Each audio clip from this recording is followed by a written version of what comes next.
Well, this has been quite the ride, hasn't it? No one saw this pandemic coming, and I would imagine that few saw the type of shutdown response that we've all endured over the last 8 weeks. But we're finally seeing things come to a close. The Governor McMaster lifted his order. It's no longer a requirement for people to come from hot spots like New York, for example, to self-quarantine in our state. And so while restaurants are not open for in-house dining, they are allowing outdoor dining at this time. Given all of that, we feel pretty comfortable allowing a return to physical in-person meetings as a result. I do want to note that things could change at any point this year, so please keep that in mind. But starting Sunday, May 17th, we're going to resume our physical launch team meetings. So first, I want you to know that there's no pressure to return, okay? So it doesn't make you more spiritual to come out or stay home. I've long believed this: the church is not limited to a building. You don't have to be present in a building or even on the property to worship and encounter God. So that's a bad theology if you think that. One of the great positives out of the pandemic is that a lot of people are starting to realize this, which is phenomenal. So with that said, if you're not comfortable returning yet, that's okay, all right? If you're one of the individuals the CDC would say is at risk or vulnerable, we want to encourage you to stay home at this time. For those of you who are planning on returning, though, please note that there are some changes that are going to take place at least through the end of the summer. I want to talk about those and walk through them with you here real quick. The first change, we are going to observe social distancing measures. So we ask, please no physical touching, no handshakes, hugs, whatever. Seating is going to be designed to continue social distancing measures as well. So please sit in the marked chairs. Families can sit together, of course, but we want you to sit in the marked chairs. It's really important these measures are applied so we can protect anyone who may be considered at risk from possible infection, because COVID-19 is asymptomatic. Change number 2, for the time being, our Radiant Kids small group is going to look really different. We are likely going to return to the typical small group format for our kids later in the summer, which will be great. But for right now, we're going to show the digital kids lesson in their designated small group room, and we're asking parents to take turns being present with the kids in that small group room. We only need 2 parents to be present total at a time, so that part's good. But again, we are going to return to a more structured group format that we had before later in the summer. This isn't forever.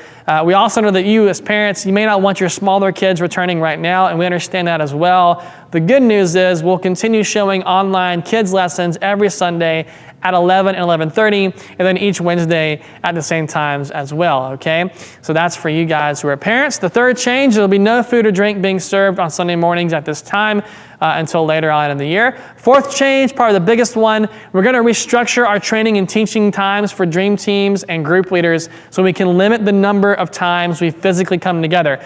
I've spoken to a lot of you over the last few weeks, and for the most part, you're like my family. One of you goes out for a day during the week, maybe 2 days during the week. You get what you need to get, and then you return to work from home. And even if you're not working from home, you're still limiting the number of non-work places that you're going to right now in a given week to at least 1, if not 2 places, right?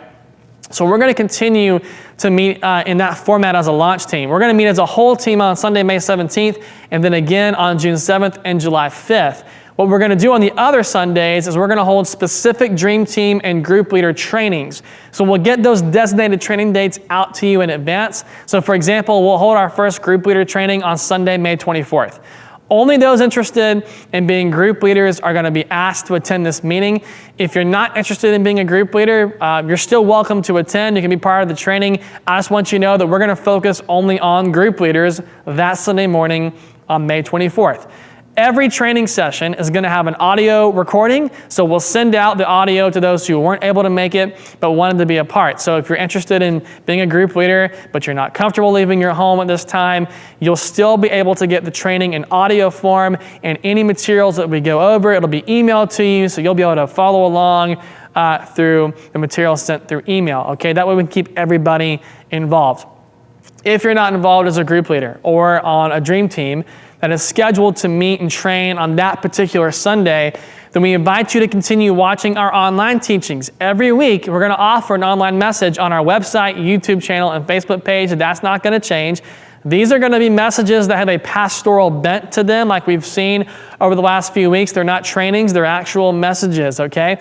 As a reminder, though, like we're not a launched church yet. So we're building, but we're not functioning as a fully launched church, and we won't do that until September 20th. We did not originally plan to structure launch team meetings and trainings quite like this, but with the changes that have occurred in the environment that we find ourselves in, we had to pivot. We had to change everything. So when we get to August, we'll change things yet again, and we'll begin to operate each Sunday as if we had already launched. I want you to think about what's going to happen in August as if we're learning how we're going to do church in real time on Sunday mornings leading right up to our September 20th launch date, okay? Fifth change, we're not going to meet in the main building again until August. So to keep energy costs low and provide a better environment for our smaller team trainings that we're going to be doing for the most part, we will meet in what's going to be known as the Radiant Kids Elementary Room. It's currently used by CCI, that's a Spanish congregation. They meet there on Sunday afternoons. So I know this is all really different. And for many of you who've never been part of a church plant before, it was already different for you. And just as you might have begun to adjust to how things were going to be, everything changed again. And trust me, like this is not how we envisioned the plan going. I've been on several Zoom calls with mentors and coaches and the Church Multiplication Network, who our church plant is affiliated with. And these are all seasoned pastors and leaders. None of them have experienced launching in a church environment like this. I mean, it's truly a unique first for everybody unless you lived in the Great Depression type era, right? I mean, this is truly unique. So what do we do then?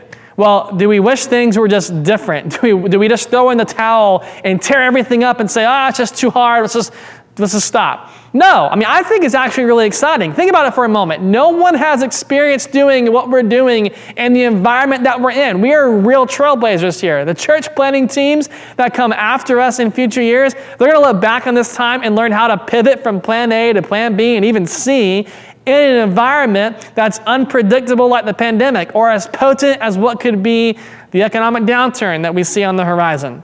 I could be totally alone in this, but I happen to think being on the front end of something is really fun and really exciting. And as hard as it may be, it's a unique privilege we've been given. And I also understand this, that God did not call us to start Radiant Church in 2019 or 2025. He called us to start it in 2020, and he did it because he sees something in this church that our communities are going to need. So things look different, and expectations are going to change. My own expectations for the fall have already changed. But God has led this church to be planted in September 2020 because that's the perfect time to launch Radiant Church. It may not feel like the perfect time. It may not even be known for several years that this was the perfect time, right? But it is. It's the perfect time to get started so we can do what God's calling us to do. We are putting roots down early. I was thinking the other day of Radiant being like a tree. You know, pine trees grow really quick, right? I mean, the roots go in and the tree shoots up fast. Then you have mighty oak trees that have really deep roots, take a while to grow, but they are majestic and strong when they reach their potential, right? I say that because I don't know how God's planning Radiant. I don't know if we're going to be like the pine tree that sees quick, rapid growth and impact right away, or if we're going to be like the oak tree that sees growth and impact that's steady over a long period of time. Here's what I do know. This is the season he's calling us to put roots down. This is the season he's planting us in. And what God does in and through Radiant Church in the future is going to be dependent on being planted in the crazy year of 2020. I can't see what's ahead.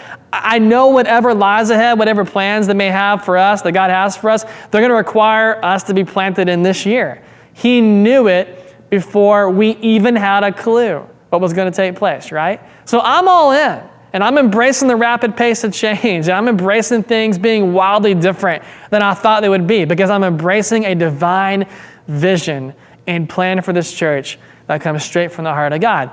We're going to see people be brought from darkness into light, and they're going to know God and find freedom and discover their purpose, and they're going to make a difference in the world around them, and it's going to be something, guys, that we get to do.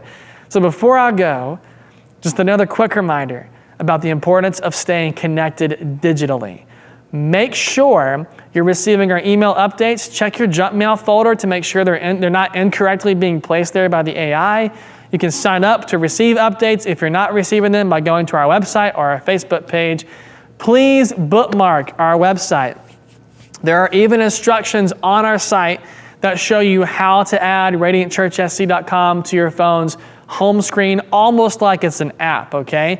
We're also going to keep doing Zoom calls every Thursday evening from 8 to 8:30 just to stay connected. Those don't have agendas or anything like that. It's just community. We're talking about our week, how it's been, saying, hey, what's up, that kind of thing. That's what that is. It's just a time for connection and community, okay?